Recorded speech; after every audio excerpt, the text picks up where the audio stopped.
Buying a home in Canada is probably the biggest financial decision you will ever make. But let's be honest, the Canadian housing market can feel incredibly intimidating. Between fluctuating interest rates and shifting stress test rules and confusing legal jargon, it's easy to feel overwhelmed before you even step foot into an open house. So whether you're a first-time buyer, born and raised here, or you are a newcomer making Canada your permanent home, the buying process follows a very specific legal binding sequence. So if you miss a step or do them out of order, it can cost you thousands of dollars or cause your deal to fall through. Here is a disclaimer. I am not a realtor nor a lawyer. So please seek legal advice and mortgage advice before buying your house. The information contained in this video are solely based on personal opinions. So I am going to break down the exact step-by-step process of buying a house in Canada from the moment you check your bank account to the day you get your keys. No fluff, just actionable steps. So let's get right into it. Step number 1. Laying your financial foundation.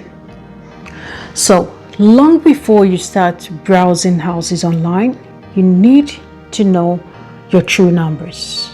In Canada, your purchasing power relies on 2 main pillars.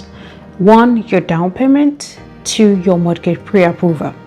So to start with the down payment, the absolute minimum down payment required in Canada depends on the purchase price. For a home that costs $500,000 or less, the minimum down payment is 5%. For any amount between $500,000 to $1 million, the minimum for that is 10%. And if the house is over $1 million, Canadian law requires a flat 20% down payment minimum. Keep in mind, if you put down less than 20%, your mortgage is considered a high ratio mortgage, and you will be required to buy mortgage loan insurance, usually through the CMHC. So this insurance protects the lender, not you, and the premium gets added to your total loan amount. Once you have your savings sorted, most people, progress to get a mortgage pre-approval. A pre-approval is where a lender reviews your income, debts, and credit score to give you a maximum loan amount. They will also lock in an interest rate for 90 to 120 days. So this gives you a hard budget and proves to sellers that you're a serious qualified buyer. Plus, it subjects you to the Canadian mortgage stress test, ensuring you can still afford payments if interest rates rise in the future. But hey, I will recommend that you build your real estate team before the pre-approval. And this is because I strongly believe that you should never try to navigate the Canadian housing market alone. You need 2 core professionals by your side. The first and most important is a licensed real estate agent, and the second is a real estate lawyer. So let's take a look at your realtor first. As a buyer, hiring a real estate agent is almost free to you. Why? Because the seller pays the commission fees out of the final sale price, and your agent's job is to gain access to historical MLS data, schedule private viewings, analyze recent neighborhood sales, and also negotiate the absolute best price on your behalf. So please look for an agent that is kind and good and knows your specific target neighborhood inside and out. The second person on your team is a real estate lawyer or a notary, depending on your province.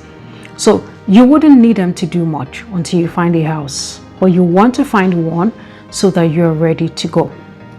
They will handle the legal transfer of land ownership. They check the property's title for any hidden liens or debts and ensure you aren't inheriting any legal nightmares from the previous owner. A good realtor will guide you into getting a mortgage approval and have your interest throughout the whole process. So with your budget set and your team built, step 3 is the fun part: house hunting.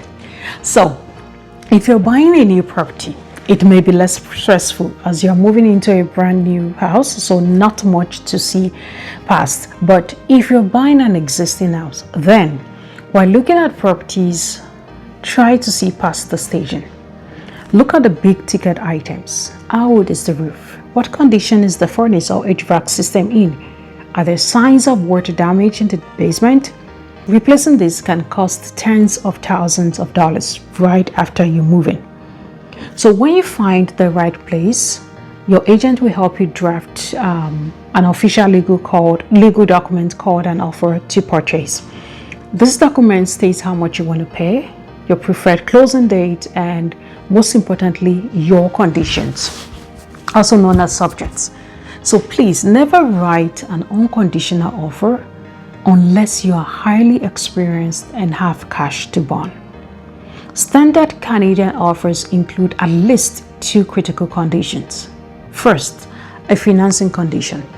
So this gives the bank, your bank, about 5 to 7 business days to look at the specific property you chose and formally to approve the mortgage.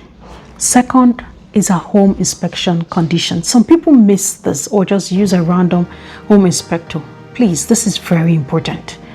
The home inspector, a licensed home inspector, helps to check the structural, electrical, and plumbing systems of the house. If they find major issues like mold, which is a bit common, or a cracked foundation, you can use that information to renegotiate the price. You can ask the seller to fix it, or you can walk away with your deposit completely intact.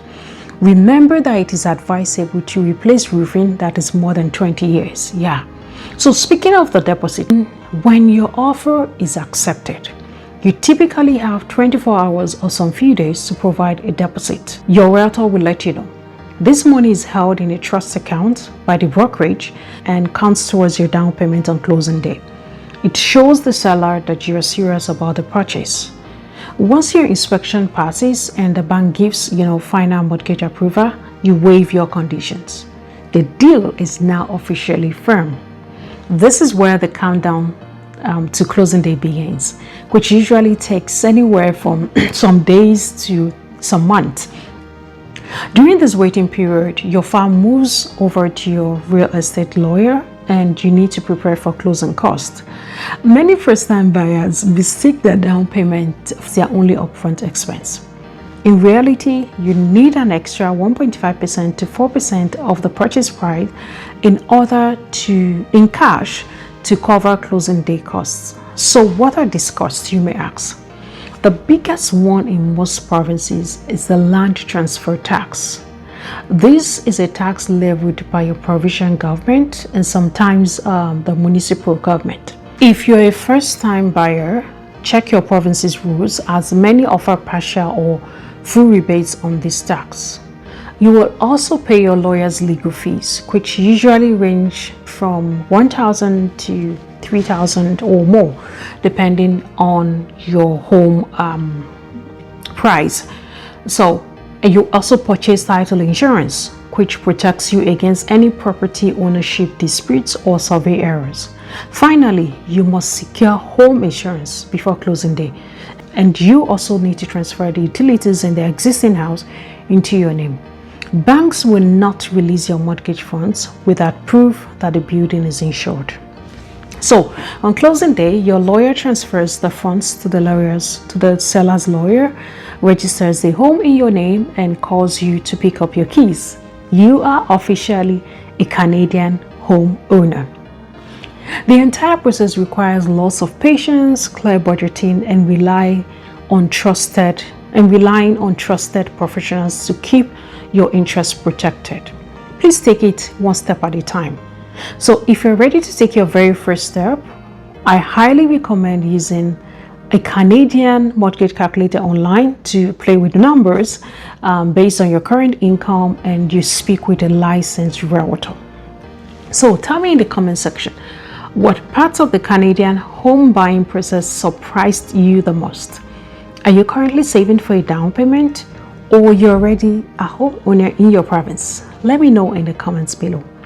If you found this video helpful, please give it a thumbs up, like, share, and please subscribe to my channel. And I will see you in the next video. Thank you so much for watching the OI show, and I hope you enjoy the rest of your day. Bye for now.